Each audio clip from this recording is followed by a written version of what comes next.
may not mean nothing at all, but understand nothing was done for me.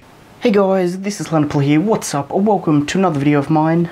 Today's video is just going to be a quick unboxing and first look at the VideoMicro compact on-camera microphone by Rode Microphones. It's a relatively small on-camera microphone solution by Rode. They've got a few compact-ish looking mics, but I really liked the compactness of this one, and it hits under $100, which is a relatively decent price point for, you know, an on-camera mic. So we'll see if the under $100 price tag actually delivers somewhat decent audio. So basically this is all that comes in the box, which has the windscreen, which I know that Rode have some weird names for their windscreens, like Dead Cat and stuff like that, so I don't know if this one comes with one of those weird nicknames. It comes with like a shock mount, I guess, thing.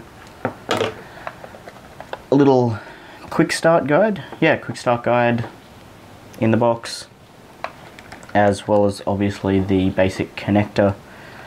Just looks like 3.5mm to 3.5mm, and just some moisture absorbent packaging stuff. So yeah, the actual mic itself, without damaging anything, straight out of the box, is what the mic looks like out of the box. And can it just kind of... Okay, so I got that sorted after a little bit of struggling. I was just a bit paranoid that I was going to break or mark something, so I had a quick look at the quick start guide to make sure that I was putting it on correctly. But yeah, it just slides in, or however you can maneuver it into the shock mount. And then obviously, if you want the windscreen, just pops in over the front, like so. And if you don't need the windscreen, can just remove it as so.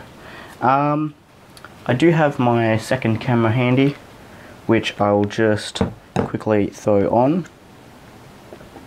So quickly just thrown on my my second camera here, which I don't need this. Yeah, so it's relatively compact, even for a pretty small DSLR.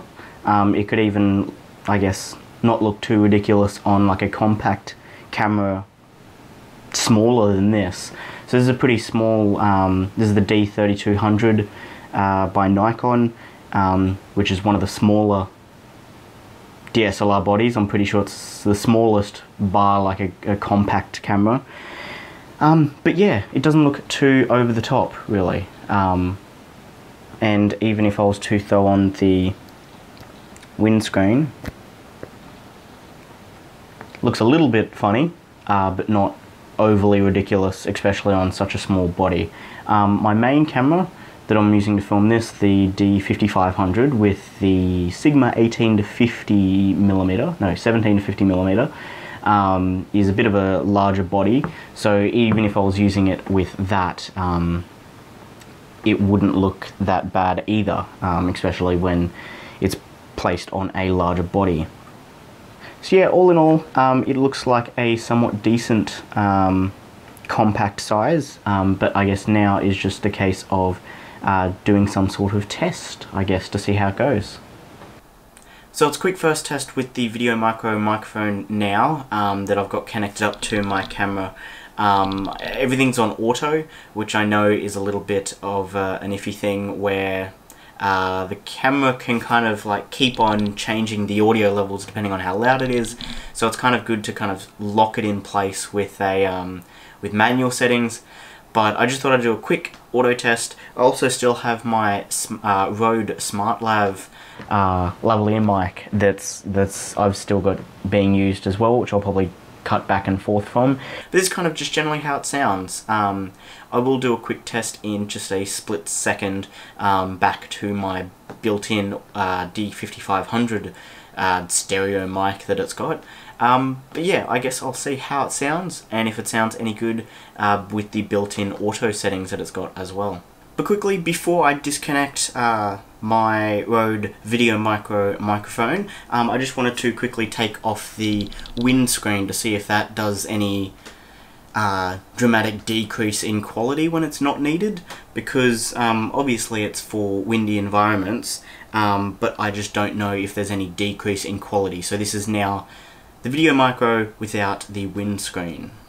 So this is now the built-in D5500 stereo mic that comes with the camera itself, as well as comparing, I guess, to the Rode SmartLav mic as well. It's a budget lavalier mic that I've had for a couple months now. It hasn't been too bad, but it's just definitely been somewhat of a budget option. I think it was literally about 30-40 bucks. So yeah, this is going to be used for different scenarios, but I definitely loved the compact look that the VideoMicro offers.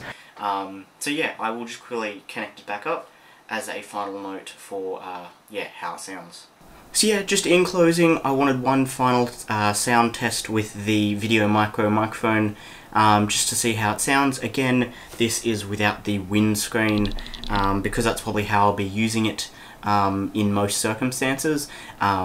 This adds somewhat of a distracting look, whereas this, it actually kind of is thin, very thin frame, and kind of blends in with the body almost. So this is a little bit over the top.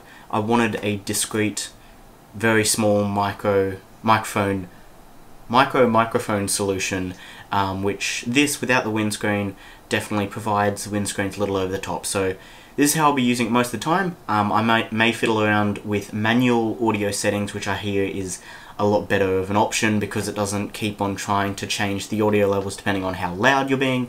But this is just flat auto with the VideoMicro plugged into my D5500 DSLR. So, but that's basically it, the end of the video, guys.